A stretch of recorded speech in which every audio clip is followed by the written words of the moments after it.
Buenas tardes. En el día de hoy reparamos esta caja automática de 9 velocidades de Mercedes GLC 300 que tenía una fuga de presión en un embrague.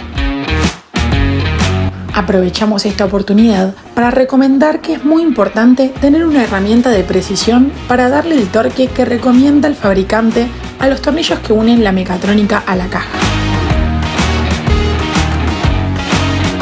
De esto dependerá que no se traben las válvulas ni haya fugas de presión para un perfecto funcionamiento.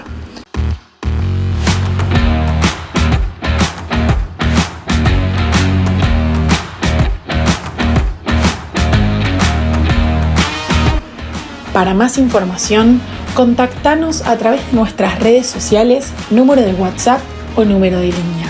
Te esperamos.